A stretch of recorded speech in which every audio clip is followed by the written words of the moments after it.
gave me host powers and then muted me. Okay, is everybody seeing a slide saying intro to astronomy? Yeah. All good. Okay. Great. Well, we'll start from there. Thank you very much for coming along, and I'm going to talk to you this evening about the basics of astronomy. I'm going to stick to the solar system, and what it is we've all heard of lots of solar system bodies. Apologies for the growling; she'll settle in a second. We've all heard of all the things in the solar system, but and in astronomy in general, but it can be hard to get a handle on them and to remember all of these things. You know, as you're getting into it, you keep hearing different things. So what I wanted to do was put it in a way that worked for me. So my background is physics and math, so it's going to be about a very physics approach to it. And you'll see the subheading is size matters. And because, you know, when they talk about restaurants or selling property, it's all location, location, location. So I would say in astronomy, while location is important, I would say that size is what matters. Size, size, size. I could actually kind of adapt that to being scale, even more so than size. So it's both the size of the object and how far away it is from other objects. But that's how we're going to work through this today. So I'm going to dive right in, and hopefully it'll make some sense. So the first thing I'm going to ask you to do is to work with me here. And I would like people to please, wherever they're sitting, if you could put one arm out, stretch it out to the side as far as you can. It's not yoga, okay? It's not, the whole thing is not going to be like this, but stretch your arm out. Now, the distance from your nose to the end of your fingertips, you may know, is approximately 1 meter.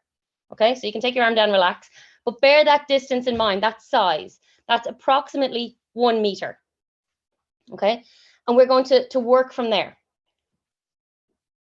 So let's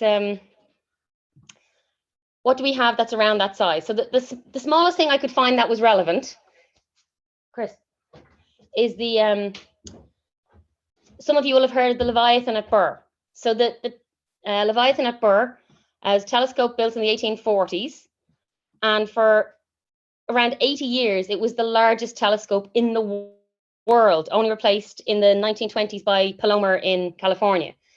And its mirror, the diameter of its mirror, so the size across, is 1.8 meters. So basically, if you put your two arms out from fingertips to fingertips, that's the size of the mirror that they made back then. I love this picture because I think it shows the size and the scale of it. And then from there, although they've got bigger, they haven't got that much bigger as one single mirror. Well, they've got a good bit bigger as a single mirror, but it took time. And there's a very important one that's not that much bigger, but there's a reason for its limitation. I'm sure you'll all have heard of the Hubble Space Telescope. So the diameter of its mirror is 2.5 meters. So again, not that much bigger, but its limitation, of course, was being able to launch it into space. And because it's above the atmosphere, that gives us much better viewing overall. And again, thinking about scale, I wanted to bring us back. So I'm jumping from this size down to something else. You'll remember that when it was launched, there was a problem that when the mirror has to be ground to make it as smooth as possible, and there was an aberration. It wasn't perfectly smooth, and it caused the difference between the first and the second. They sent up adaptive optics on a mission on the space shuttle to improve the viewing. But if you read the top there, you'll see that the difference, that the error in it, the aberration, was 1/50th of the thickness of a single strand of hair. All right, so I hope you'll agree, size really does matter in astronomy. Okay, it's absolutely incredible. So what else do we have? So again, thinking around this size, this is the New Horizons mission. There were a lot of missions I could have picked, and a lot of them are similar in size. And I picked this one in particular because I'm going to refer back to it later. But this New Horizons mission was launched in 2006, and its measurements were 2 meters by 2 meters by 3 meters. So it's on that small scale. So I'm not going to say much about it for now, but I'm going to keep mentioning it throughout the talk. Okay, New Horizons mission. So what use is 1 meter to us when we're talking about the universe and everything and so big? Well, what we're going to do throughout this talk is we're going to jump 10 times bigger each time. Okay, so I'll have a red slide to tell us that we're getting 10 times bigger. So 1 meter, okay, so your nose to your fingertips. And now we're going to go for 10 meters. Okay, so the way I kind of think of this, just to get my head around it, because we throw out these numbers and it's better if they mean something. So if this is your 2 meters, then, you know, arms spread out, then 5 people standing in a row with their arms out like this, which would be, I admit, a pretty dodgy party, even for astronomy, but that would be 10 meters. Okay, so try and think of that as 10 meters. And a way to help yourself in future for when things are referred to by size is if you pick a room in your house, maybe the biggest room at the widest point, and stretch it out. A lot of rooms are kind of 4 to 5 meters. You know, it's kind of a standard size. So you can measure it out yourself or work out how many people that is spread across. Okay, so in astronomy, what does that correspond to? I'm coming back to telescopes again. And here, I said about the mirrors, they get bigger and bigger, but when they reach a certain point, they get so heavy that they deform. They don't quite bend, but they deform under their own weight from the ideal smoothness. So actually, they start making them as segments. So if you look right in the center there, you'll see that's a segmented mirror. So they can make each segment to a really, really high standard and then put them together. Now, I'm jumping back to this one. These are the Keck telescopes in Hawaii, and their mirror, when it's made of segments, but it's 10 meters across. So even though I know that, even though I know that these mirrors are very big, when I look at that picture, when I see it, I kind of think, oh yeah, houses. You know, it's the size of a house, because it's not that it looks like a house, but you know, but when you think about it, the widest point in your room is probably, you know, what your whole house might be 10 meters across, right? So that mirror is the size of your house. And these domes are built around them. Okay, so again, we'll come back to, we'll show pictures later of objects, and the pictures are taken by the Keck telescopes. But I think the more interesting stuff astronomy-wise comes as you get bigger. So let's jump 10 times bigger again. So now we're going on to 100 meters. Okay, and this is the first time I get to show you something out there. But I have to get the size in your head first. So I'm going to use an assumption here that everybody knows roughly the size of a football pitch, okay? Because a football pitch is around 100 meters. And I just wanted to get some examples, show you some photos, standard football pitches, and then Gaelic pitches that little bit bigger. But I particularly like showing this one, not just because it's an ad on the television that you would actually see and it's familiar, but it's this valley is going to be useful to us when I show you the next picture. So that pitch is about 140 meters long. So you can see that the valley is bigger than that. And here I'm showing you an asteroid with its moon, right? So the asteroid is named Moshup and the moon is named Squannet, right? They're named after Native American or First Peoples of America's folklore from the Northeast coast. And they were observed by the Very Large Telescope, which has a mirror 8 meters if anybody's interested. But what's interesting for us here, we're going to talk about the moon, the smaller object. It's 360 meters across. So it would sort of fit in this valley, you know, right? So to get your head around that. And this is out in the asteroid belt, and we can observe it from here. This just blows my mind. You know, for all the years that I'm doing it, it blows my mind that we can see something that small, that far away. And we're going to jump bigger again already. So that was the small one there, the moon is 300 meters. This, you might recognize, is the Arecibo telescope in Puerto Rico. So this was built in 1963, and the dish is 300 meters across. Now, this is trying to look at different type of waves. This is looking at radio waves, big waves. But it's, again, for the idea of the size. Now, it was due to be demolished, and unfortunately, it disintegrated, but it was in the news recently, so that's why I thought I'd show it to people, because it might the center fell in, but it was planned to be demolished anyway. But progress happens, and in China they opened this one, which actually is 500 meters across. This is huge, and I love the nickname for it, which is Heaven's Eye. Okay, so these are where we're going to be getting our images from in the future. So that's 500 meters. Now, I've called it 10 times because we were going from the idea of 100 meters to 10 times that being a kilometer. But it's only double the size of that dish. So 1,000 meters is a kilometer. I'll start referring to kilometers after this. And then I'll come back to Moshup and Squannet, because Moshup, the asteroid here, is 1.3 kilometers across. And as I said, the bigger we get, the more interesting it gets. So I'm going to move along. So 10 times bigger is 10 kilometers. Now what do we get to? These are Phobos and Deimos. They are the moons of Mars. So Mars is named after the Roman god of war, and these are named after the Greek gods of fear and panic. Great names, but I think they're amazing. So Phobos is the smaller one, and it's around 6 kilometers, and Deimos is around 12 kilometers. Now, I was trying to find a way of thinking on Earth what we can visualize, and this may not be the easiest thing to visualize, but when a plane flies, you know when you're in a plane and they say that they're cruising at 42,000 feet or something like that, that is over 12 kilometers, and Deimos's radius is about 11 kilometers. So the moon of Mars could fit between you on the ground and the plane flying overhead. Okay, just to try and get your head around sizes. I probably should have warned you at the start, but I do like to say with astronomy that if your head is not kind of melting at some of these ideas, then you're not really getting it. Okay, with astronomy, it is meant to, like, these scales are incredible. Okay, so this is where we get to a very interesting size. So I promised you we'd come back to the New Horizons mission.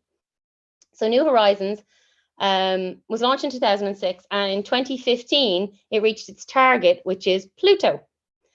And what I have for you next is not a photo of Pluto, it's actually a photo of a moon of Pluto called Styx, STYX, and it got close enough to take this image. And it was so far away, and when we get to that distance, I'll show you how far away it was, but it got close enough that we can tell that the diameter of this moon is between 10 and 25 kilometers, but we don't know exactly.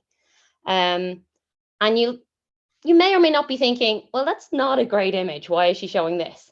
But this was taken in 2015, but the probe was launched in 2006. Now, before it could be launched, it had to be tested. Before that, it had to be built. Before that, it had to be commissioned. And to get these all take time. They take years. And to get it commissioned, you have to, so we're talking, say if it was launched in 2006, it would probably got the go-ahead in 2001 or 2.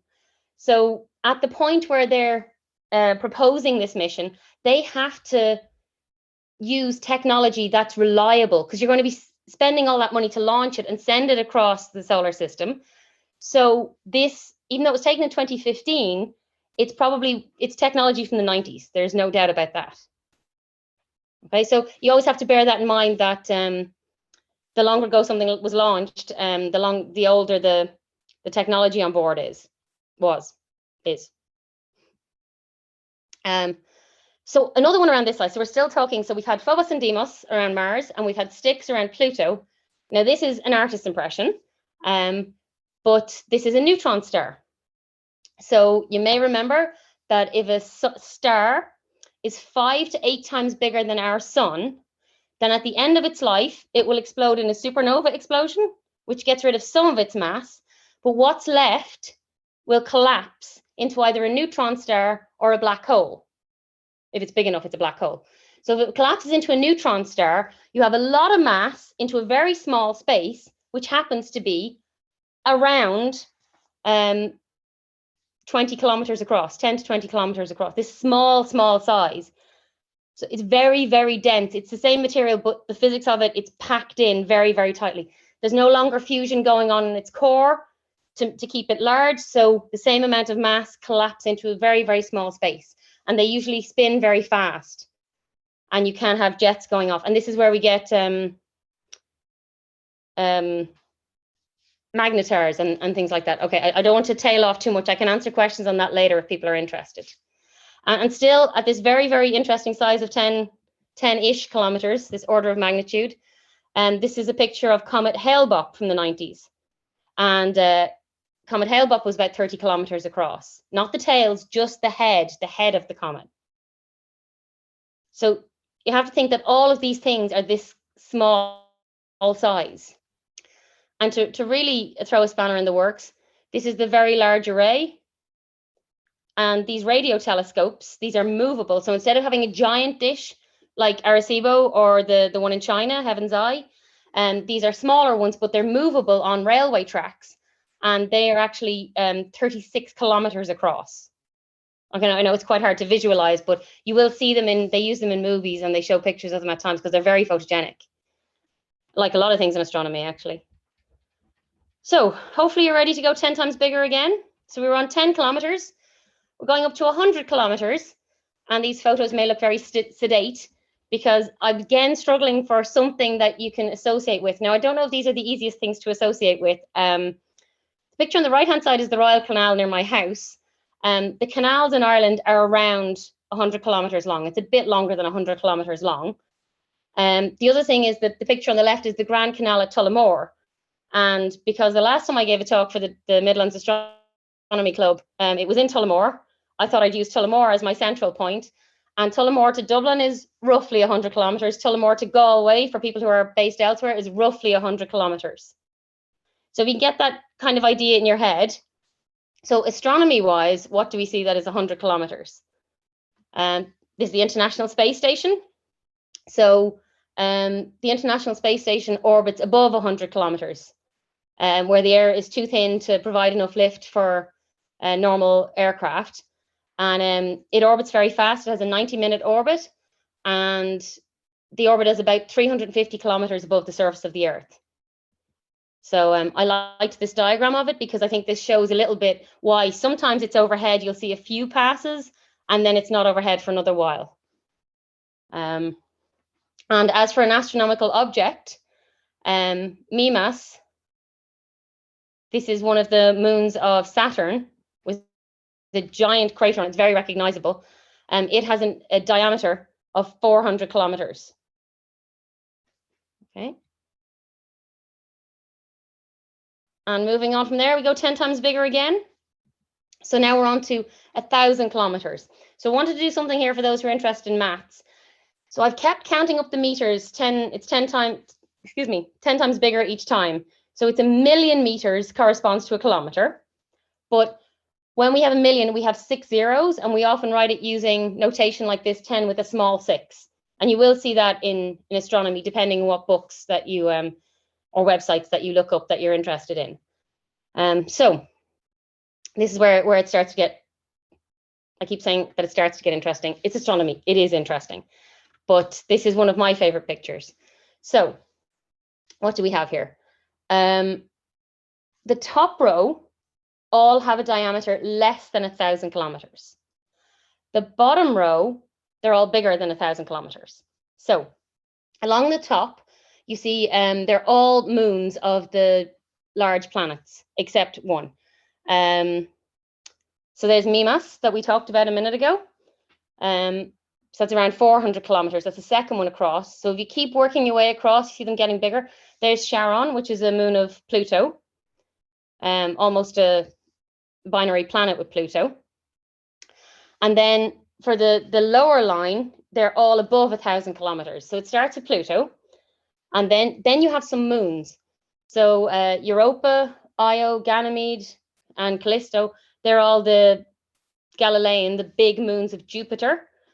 And so you're starting there with Pluto being about 2,500 kilometers across. Our moon is about 3,500 kilometers across. Then Mercury is about 5,000. Mars is about 6,500 or more. And you can see the size difference between Mars and Venus. All right? Mars is a lot smaller than Venus. You probably know, but I particularly like, because we're talking about size and I mentioned location earlier. See, Mars is small. Venus is almost the same size as us, as Earth.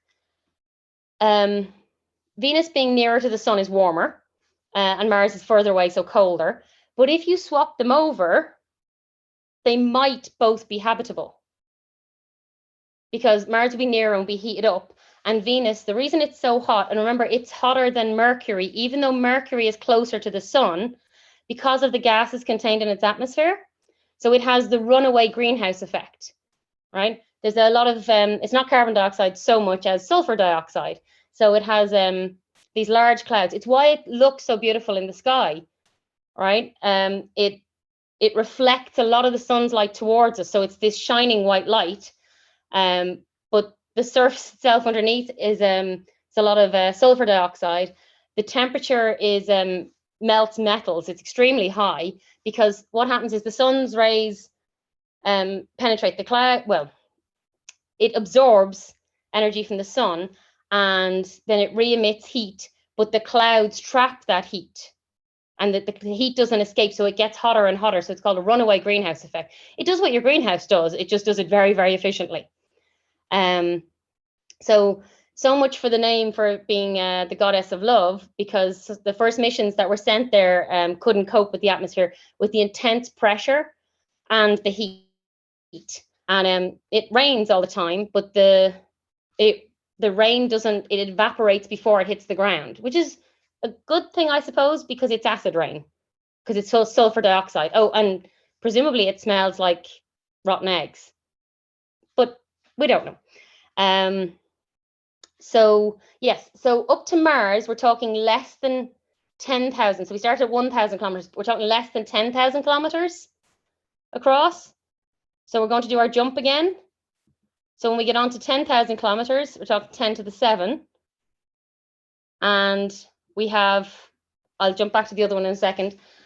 We have the Earth and Venus are bigger than 10,000 kilometers across. They're more like,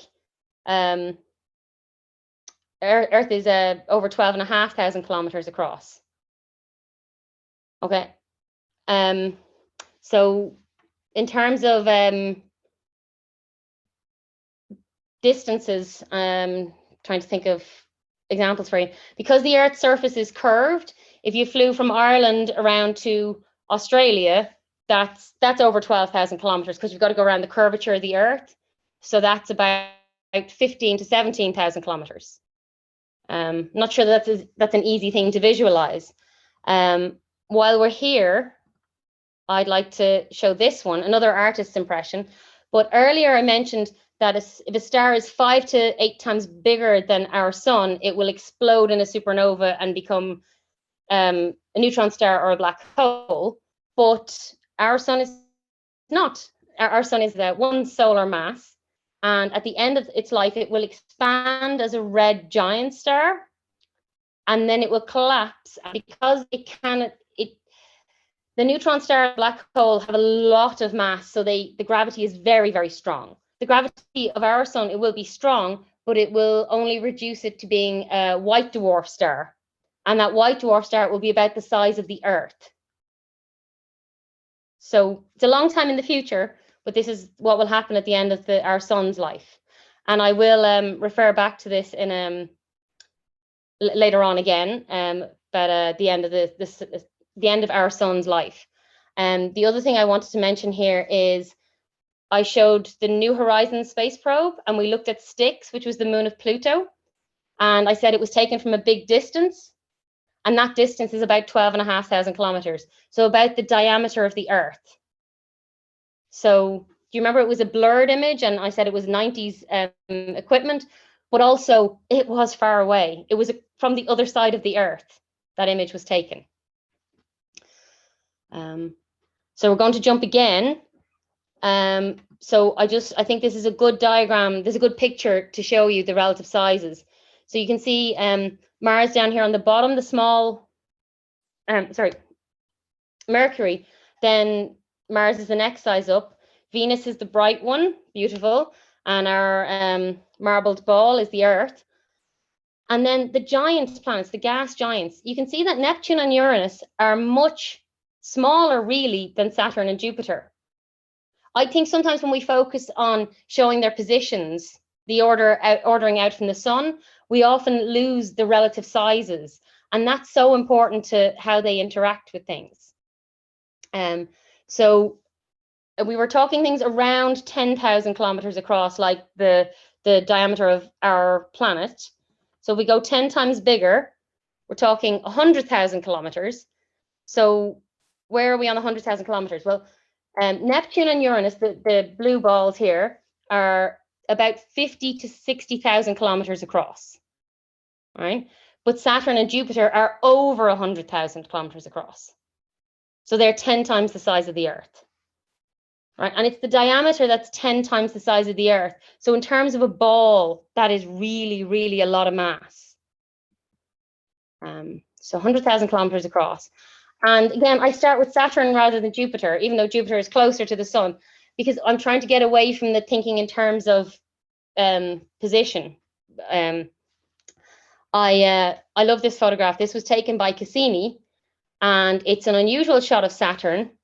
This is what we usually see because we're looking out towards Saturn. And what's amazing about this is that humans have sent the space probe Cassini out past Saturn, and we're able to look back at Saturn and see the shadow that Saturn casts across the rings. So do you think we haven't even got to the distance, we've got to how big it is. You know, it's 100,000 kilometers across. We haven't even got to anything like the size of how far away it is, but we've been able to send a probe out there and good enough to take photos looking back. Another thing that we have been able to take photos of, Cassini took a lot of photos of, is this on around the pole. That's a clue in itself. You might recognize what this is. This is an aurora. All right, so we know the aurora is caused when the solar wind interacts with the planet's magnetic sphere. So this tells us, even though we're so far away from Saturn, and it's so in a way alien and huge and alien to us that, you know, it's a gas giant, but we can infer from seeing an aurora, we know that the solar wind travels out there, so it must mean that there's a magnetic field. So it tells us something about the composition of Saturn, tells us something about what's inside of it. So we think that the outer core, so inside the gas giant, it has some sort of core, we've been able to tell, and we reckon that the outer part of the core is molten and it flows, and this is what causes it to have a magnetic field. And because it has a magnetic field, when the particles from the solar wind come in, they interact at the poles, similar to on Earth. Jupiter. I couldn't but show a beautiful picture of Jupiter. And I think it's worth repeating about the Earth being able to fit inside of the storm. You can see near the bottom, this giant storm that's been raging for over 300 years. And the Earth could fit inside that storm. So we're going to get 10 times bigger now than Saturn or Jupiter. Okay, so where does that bring us to? 1 million kilometers across is our sun. Again, there are amazing pictures out there. We have satellites that orbit the sun itself and take images in different wavelengths and of different phenomena. And there are so many of them. You know, solar flares, coronal mass ejections, and it looks so benign in the sky when we get our unusual, what's Luke Kelly calls it, the rare blue sky in Ireland, and we get to see the sun, and it looks so calm and that, but it is constantly interacting, and it is far away from us. We're going to come to how far away soon. We're getting up into that range, but it is 1 million kilometers across. So Jupiter is the largest planet in our solar system, and it is over 100,000 kilometers across, and the sun is 1 million kilometers across. So that's rather a lot of people standing with their arms like this. Okay, it's 500,000 to be exact. Oh yeah, I managed to find this picture out there. There are amazing photos on the internet now, and the purpose of this picture is actually to show you how big the sunspot collection there is. But I think it's by showing Earth and then Jupiter above it on the disk of the sun, just really puts it in perspective, you know. Okay, so we're jumping again. Hopefully I'm not going too fast or too slow. So 10 times bigger, 10 million kilometers. Okay, so right, when we talk about how far away the planets are, we usually talk about things like how far they are from the sun, because that's the easiest thing to describe. And often school books, certainly when I was in school, had the sun and then all the planets lined up neatly across the page. So as we know, they're never like that. Okay, they're always on the move around, and there are a lot of animations that show that now. But from an astronomer's point of view, what's very interesting is when there's a close approach. It's point of closest approach. So when two planets are lined up with the sun. So this photograph is taken from Mars, looking back towards Earth. And I didn't actually note down which one this was taken from. I love to see the Earth and the Moon taken from away.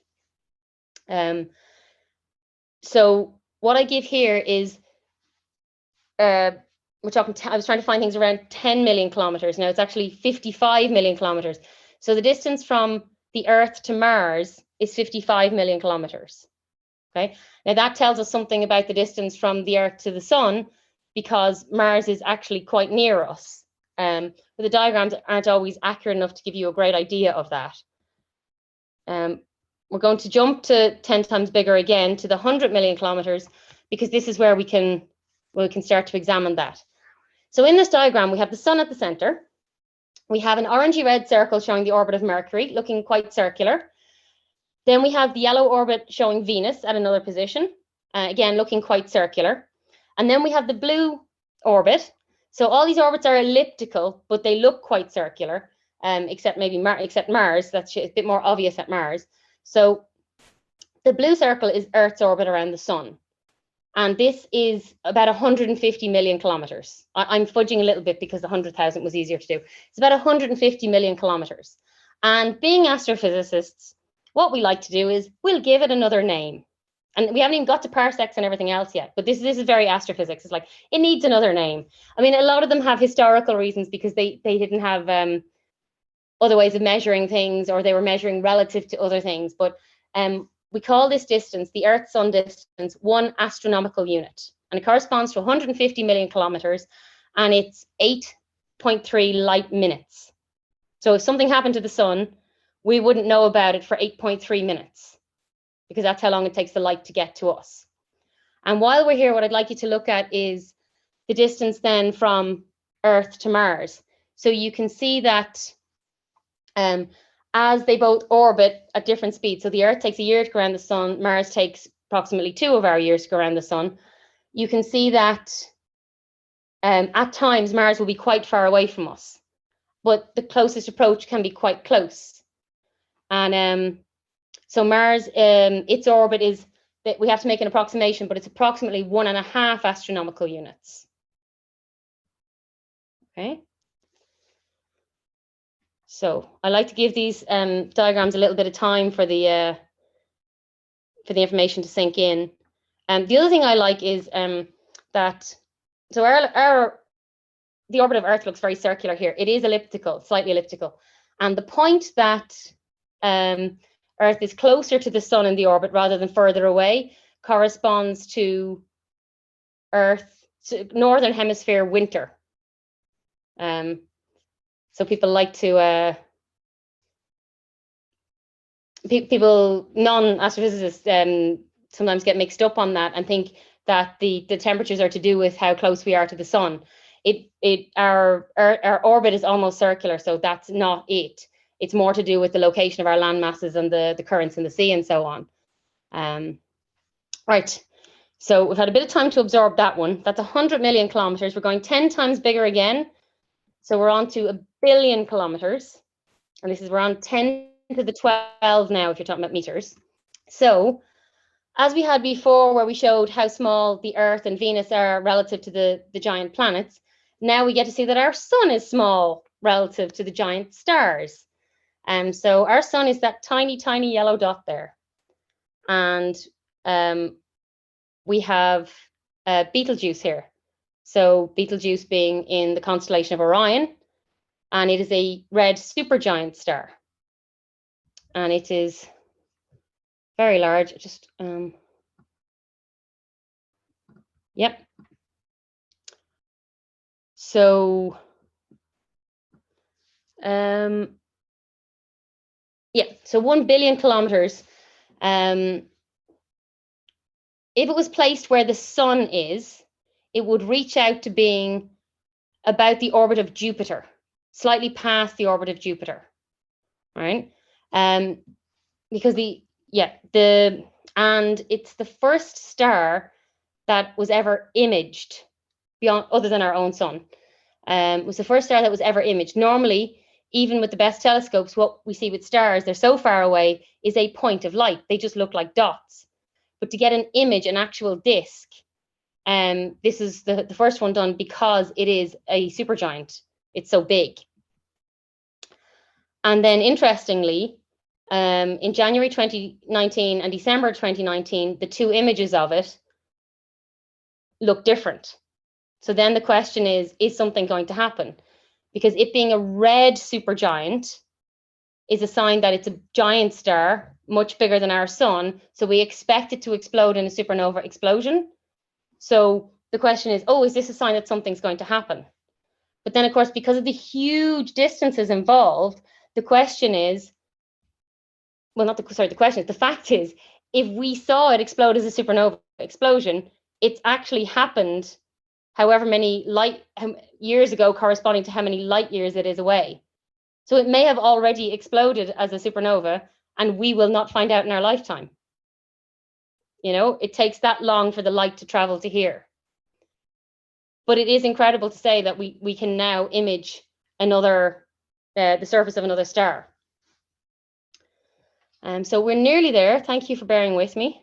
We're going 10 times bigger again.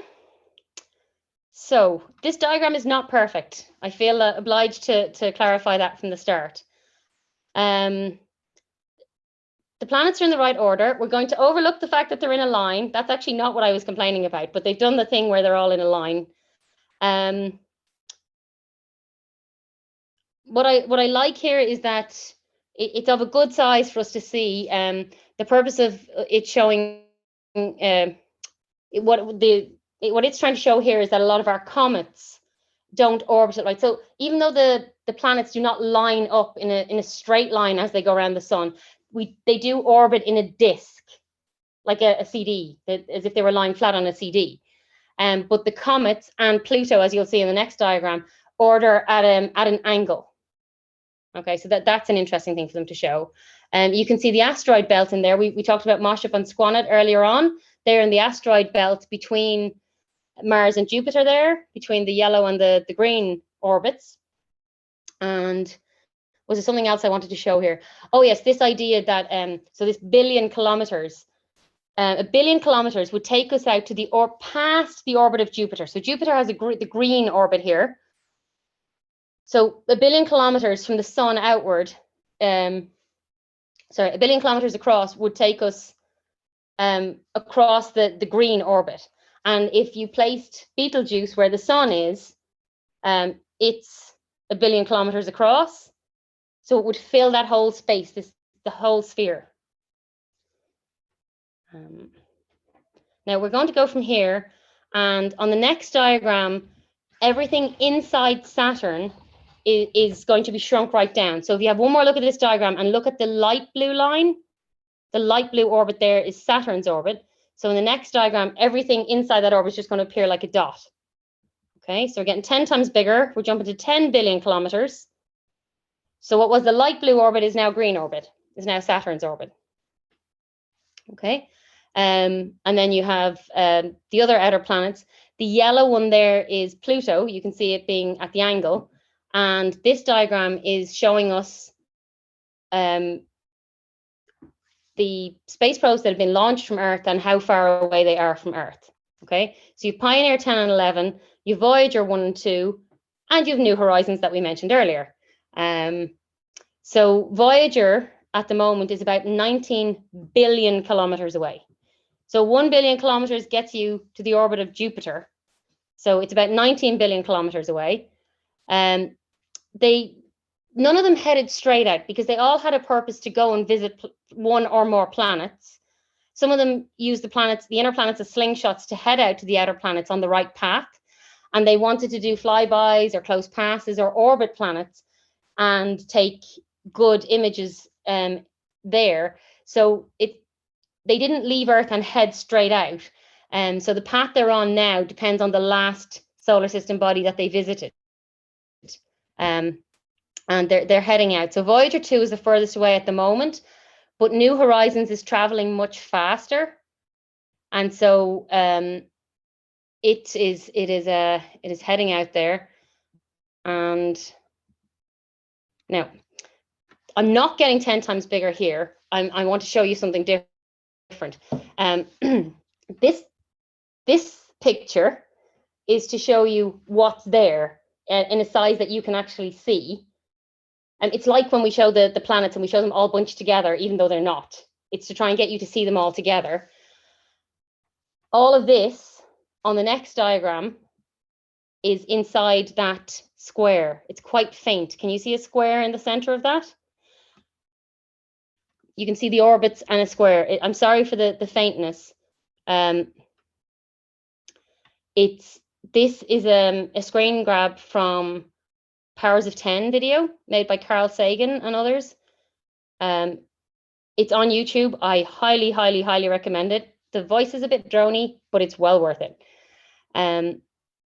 So to be 10 to the 13 meters, so 10 billion kilometers away from Earth, this box that we've drawn here is 10 billion kilometers across. And we're like further away looking back at it, if that makes sense. Again, I'm happy to answer questions on this afterwards if I'm not getting it across that well. And I'm going to use more diagrams like that. So I'm jumping to 100 billion kilometers across, and this one might be a bit easier to see. So what we have there is the inner box is what we were looking at, the 10 billion kilometers across, and this bigger box is 100 billion kilometers across. Okay, we've got 10 times bigger here. You can see how far away everything is. You're starting to see stars in the background, but those stars are very distant stars. And the purpose of me showing you these is to show you that there is nothing there, right? We are there. And then as you move away from our solar system, there is nothing. And we're actually going to go again to 1 trillion kilometers, right? We're 10 times bigger again. And yes, you're seeing enough stars that you can recognize constellations, but they're distant stars. They are not contained within 1 trillion kilometers of Earth. Again, the head should be melting at this point. If it's not, then I'm not doing my job. Okay, but we're going to go one more step because I think this is important. And this, funny enough, is the direction that New Horizons is heading when it eventually gets there. So this is an artist's impression, but it's an artist's impression of an extrasolar planet around Proxima Centauri. So nearest star to us at 4.2 light years away, and an exoplanet was imaged around it. And if you can remember your astronomical units, so Earth was 1 astronomical unit from the sun. Well, this exoplanet is 0.05. So less than 1/10 of that distance, like incredibly close to its star. And its orbit, in order that to not fall in, its orbit has to be very fast. Its orbit, our orbit is 365.25 days. Its orbit around its star is 11 days. Okay, so it's not like Earth. And the star that it orbits is a red dwarf star. Okay, so it's a very faint star. But New Horizons will get there in a mere 80,000 years at its current speed. But I thought it was important that even though I was focusing on the solar system, that I give you an idea how far it is to the nearest star. So that's all I have for now, but I will be very happy to take questions if anybody is interested.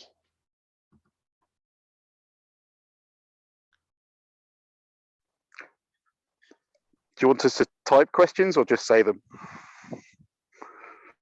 Hi, Pete. Say them, please. Hello. Random question for you. The Hawaii telescope you showed at the beginning with the 10-meter diameter mirror. Yeah. Are those two telescopes an array, or are they just two independent telescopes? And if they're an array, how are they countering the scattering effect in the atmosphere? Or is that a really specific question I should probably Google? Yeah, Googling it will help. Or I can figure out somebody who works on it if you want. Awesome. Brian worked on it for a long time. So they're used individually most of the time. They can be connected. And the way a lot of telescopes on Earth, not just when they're doing interferometry, get past it is they send laser, relevant to you, light up, and they use the response of the laser light to model what's going on in the atmosphere to be able to remove that from their images. Okay, cool. Yeah, awesome. Thank you. No problem. Good question. Thank you. How's it going, Lynn? John here.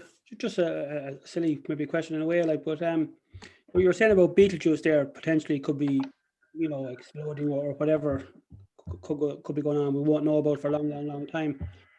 If we have a very strong telescope looking at it, do we see it happening quicker through the telescope than in real time? You know what I mean? I know what you mean. Yeah, no, it's a good question. No, but a bigger or better telescope gets us is a clearer image because it's able to collect more light. But the light takes a certain amount of time to travel to us.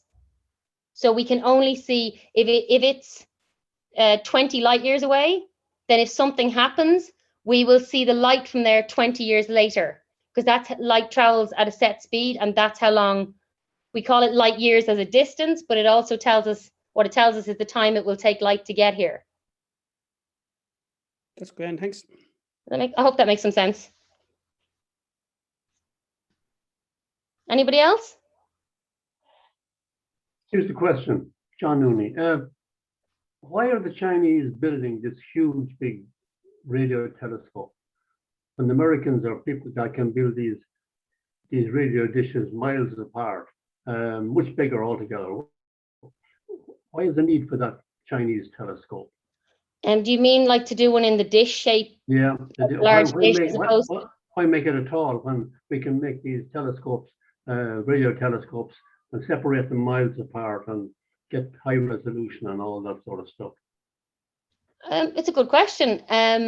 So when they build ones like that, it tends to be because there's a natural valley and they can use it. Yeah. And they would only do it in at a good latitude for observing. Like the way we choose where to locate the European Southern Observatory in Chile, you know, it's because it has suitable temperature at a suitable altitude and so on. So that's a valley, so it's in the mountains, but it wouldn't be suitable. That location wouldn't be suitable to have interferometry because you need a flat surface to be able to move the radio dishes around. So obviously, weather-wise, it's more suitable to radio. That's why they've built radio there, and it's obviously away from other radio noise and so on. But to do interferometry, you need certain conditions. You need them to be at a level. You know, there's certain things you need for them to make the combining the data simpler. And having them on mountains, just there's so many problems with it. And they know how to build a dish like this.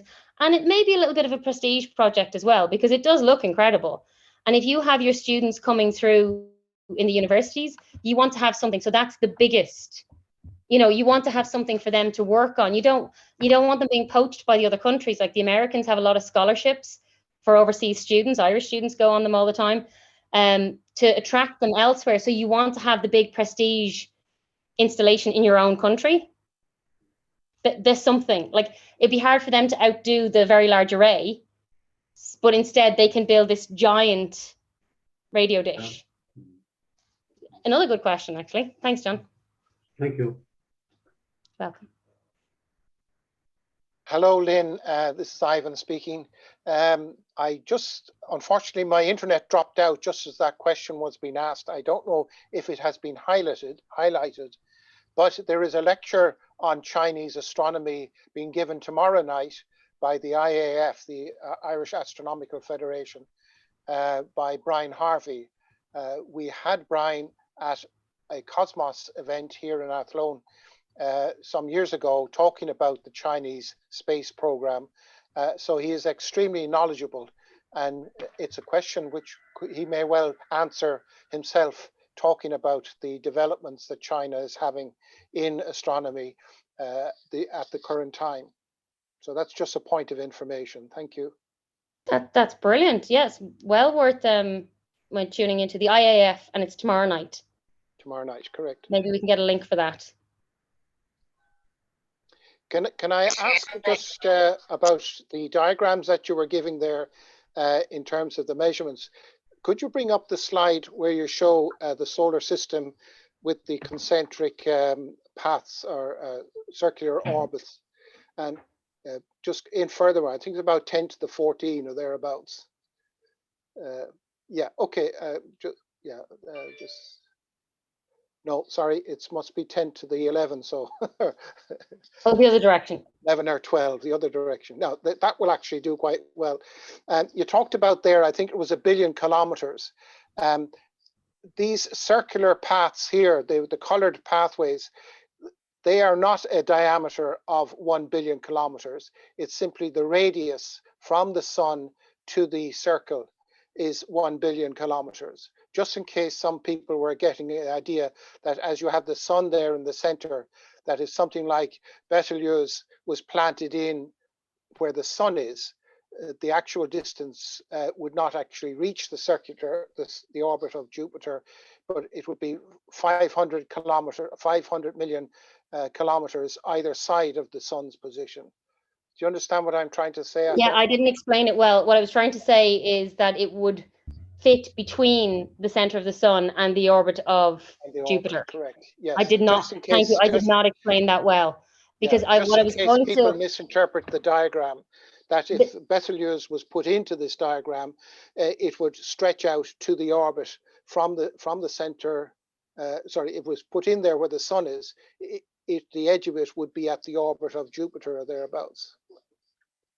And the reason I wasn't very clear on that was because my brain was trying to tell me to say the other thing, which is that at the end of our sun's life, so our sun will become a red giant, and it will expand out as far from its current position that its edge will be out at the edge of Venus. Yeah. Okay, so it gives you an idea of the this is for everybody, not for Ivan. Thank you, Ivan, for pointing this out. Yeah. It will, burn the seas off Earth, but hopefully we won't be living here by then. But it will expand to that size as a red giant, and then it will just shrink quietly into a white dwarf star that'll be about the size of the Earth. Just in case people are getting worried about the time scale, this will be about 4 billion years from here now. From the current time at the current modeling estimates. So as I say, you can take your your sun chair and put it out in the lawn there and wait another 4 billion years before anything like this will happen to our sun. Exactly. Thank you for clarifying. Yeah, I had the two of those things in my head at the same time, and I didn't think I explained them clearly. So thank you for that. Hello. Hello, Alison? How do the probes transmit images back to Earth?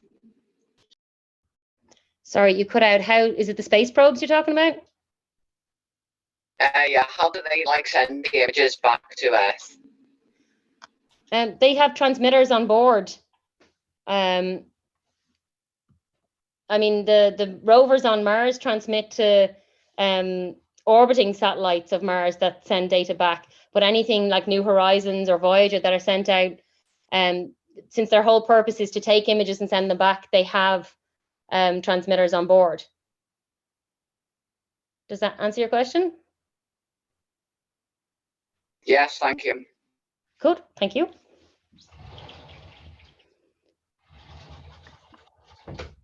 Lynn, just again, John here again. Just I know Betelgeuse there was fairly big. Are we likely to find bigger things eventually, or is there a limit to how big something can get, do you think?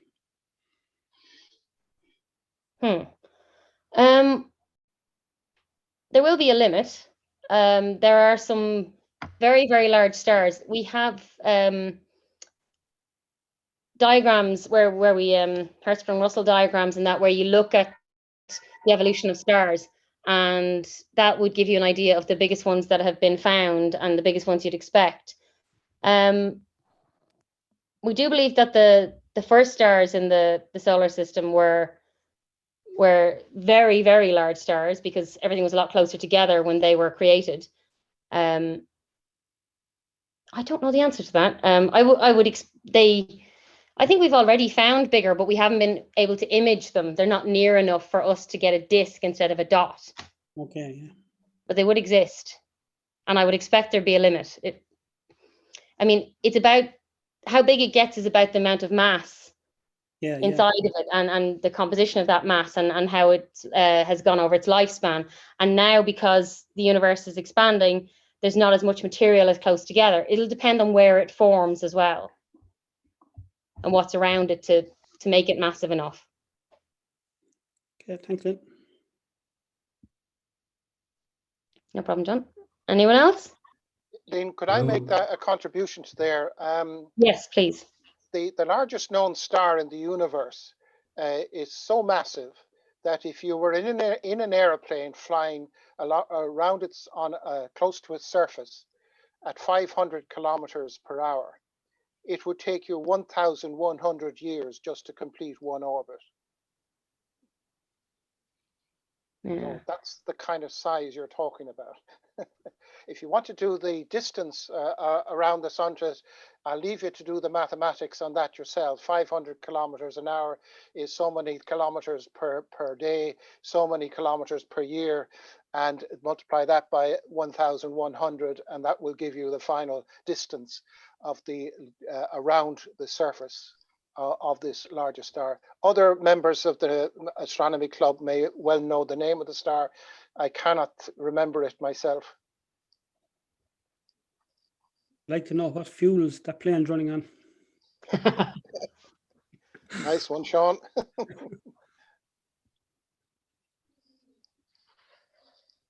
Any more questions, guys?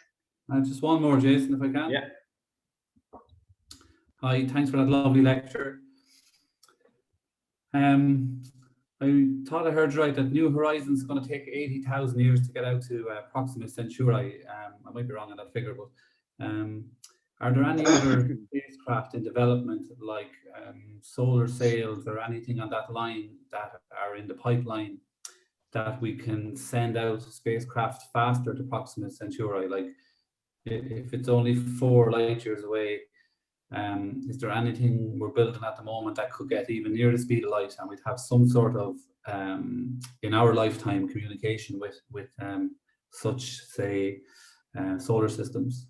Thanks.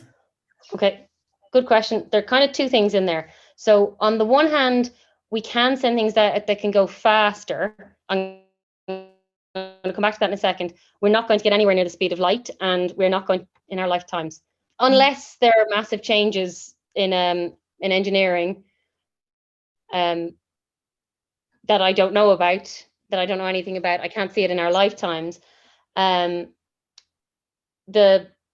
The other thing is, although we can definitely make things that go faster now than we could in 2006, a part of it is when we launch these space probes, it's to examine bodies in our own solar system. So they tend to do flybys of planets to maybe pick up speed. Then they do other flybys to take images, or they go into orbit or things like that. So it's not, we haven't set them off with a lot of speed. So all the time to head out that direction, you have to escape the sun's gravity. So first of all, you've got to escape the Earth's gravity. Then you got to escape the sun's gravity. And so to go the fastest, you'd have to launch in a certain way and either use your slingshots around inner planets and even outer planets to speed up and head that direction. And we've no reason to, or, you know, it depends on what you're trying to do. It'd have to be your goal. So definitely not to Proxima Centauri. It's a, as for communication, it's a red dwarf star.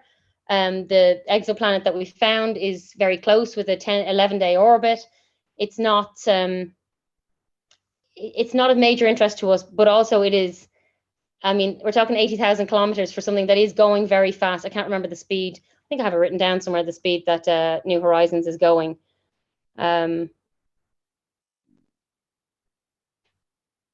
No, I don't. That would be too helpful. No, sorry, I don't have the speed that it's going, but it is going pretty fast. So we could go faster. We've newer technology, and if we were aiming to it, we could go faster, but nothing like that would get us there in short, reasonable time. Maybe we could have the 80,000 years, maybe, with a concerted effort and advances in technology. But what we'd be sending, you've got to remember, when you're trying to escape Earth's gravity and the sun's gravity is the mass that you're trying to launch. So New Horizons is 2 meters by 2 meters by 3 meters. So is that going to be, able to last and powerful enough to send a signal back in thousands of years? But just to follow on that, I do believe that the images from the New Horizon on Pluto especially were the best I've ever seen. I think incredible to see mountains stand out the way they did there, as that probe flew over the top. An incredible achievement. I think it's probably one of the greatest pictures I've ever seen coming in from those probes. Yes, they're incredible. I wasn't trying to belittle New Horizons at all when I was commenting on the image of Styx. What I was trying to get across was how far away it was, that it was the distance across the diameter of the Earth away, because it was there to image Pluto. It just took an image of the moon Styx. It wasn't purposely there to visit Styx. Yeah. Hi. Go on, Sorry. go ahead. Hi, Lynn. Thanks for the presentation. Welcome. Just a quick question on, I know we're hoping to launch the James Webb Telescope this year. I know NASA, I think it was supposed to be 2 years ago, but they got a problem with the mirrors. And I think they're hoping to launch it this year. So I'm just kind of curious as to what we're hoping to see with it. Like, and what I'm hearing and what I'm kind of researching is that it's going to be able to see like over 13 billion years into the past. And I'd be interested to hear what you think, what we can expect to see. It's a great question. I haven't read much about the new telescope recently, although of course the designs won't have changed from when I did read about it.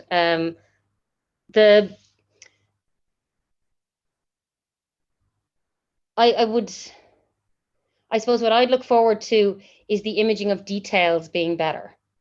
Yeah. So like we see Einstein rings and we see all of these things, but a lot of the time they're these wispy, I don't want to say half images because that's not really the right term, but things are so faint because they're overpowered by other things, whereas the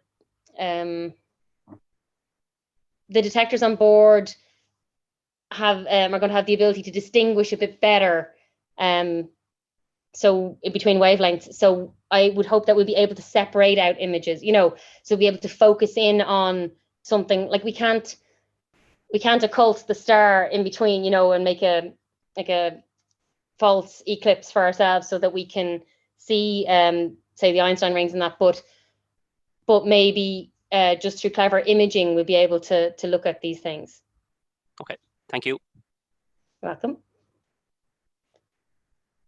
Just coming back there, Lynn, to the question about the journey to Proxima Centauri.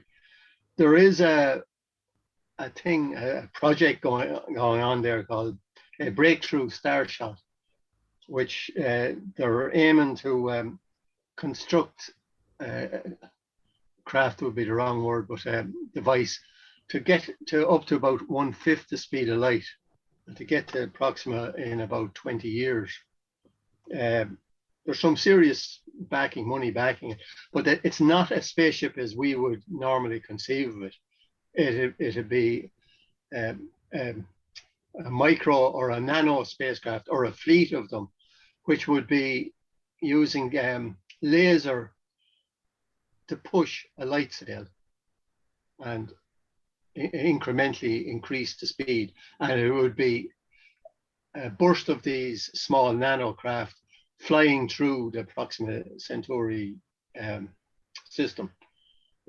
And now, how nano craft would have the technology or the power to get a signal back, let alone take pictures. That's and what I was images about to and ask you. yeah, Yeah. you know, I don't know, but there are serious people working on this. You know, they reckon they're about 20 years away from doing it.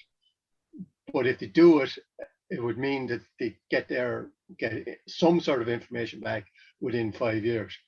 But you know, it's at the moment it's pie in the sky. But there is somebody working on something. Oh, that's the thing. Yeah. Well, you have to remember, if they do get there, even the signal is going to take 4.2 years to come back. Exactly. Yeah. So there's them getting there, and then there's the signal coming back. But it's incredible. Yeah. I mean, thank you for that. Just to add to that, Sean, if I may, was that I think part of that project might be that it's a cluster of ships that will do that. Yeah. But along the way, they'll let one drop behind.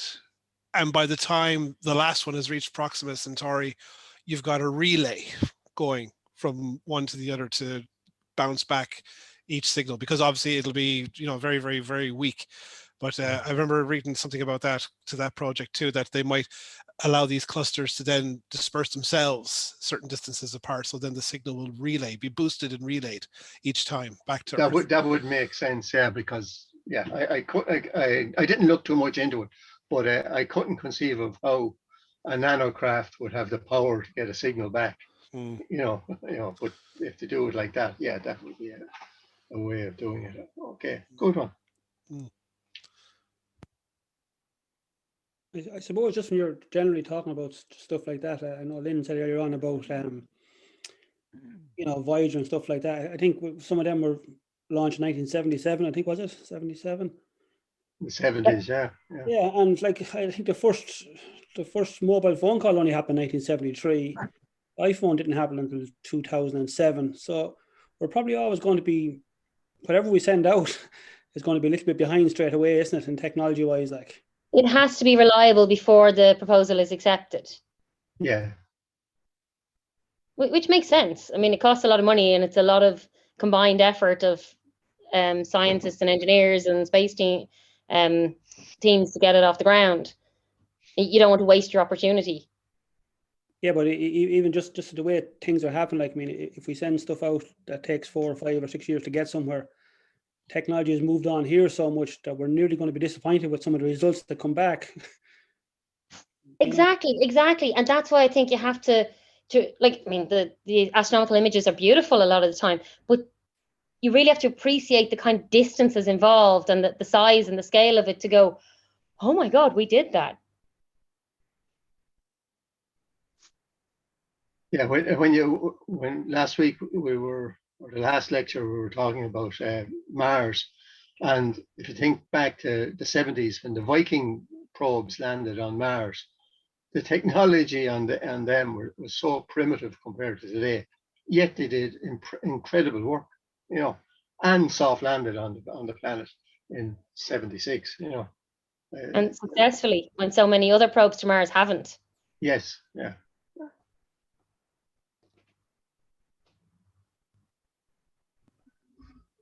Okay, guys, any more questions? We got one more in or that. We're running 20 past 9 now. I'm sure people want to chill for the rest of the evening.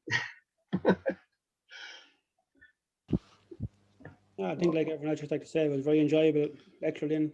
Thanks very much. Oh, good. I'm really glad you enjoyed it. I love talking about it. So. Yeah, I suppose from everyone here at Midlands Astronomy, we really appreciate you dropping us the mail and saying that you were interested in actually giving the lecture.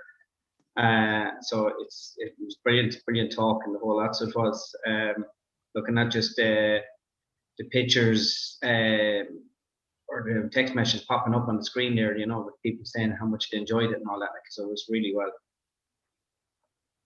You're very welcome. And I would just say one more thing, which is there's a video out there. It's 9 minutes long called Powers of 10. It's on YouTube. It's very old. It's interesting, but it's really worth watching. Really, really worth watching. Very good.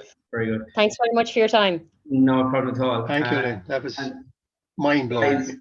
This will be just edited and be posted up on our website, and will be posted up on YouTube and that as well. Just a couple of comments coming in there. People asking where can I see the lecture, because some people are after to dial in pretty late So we will get to see it anyways. At least this one we can anyways. Okay.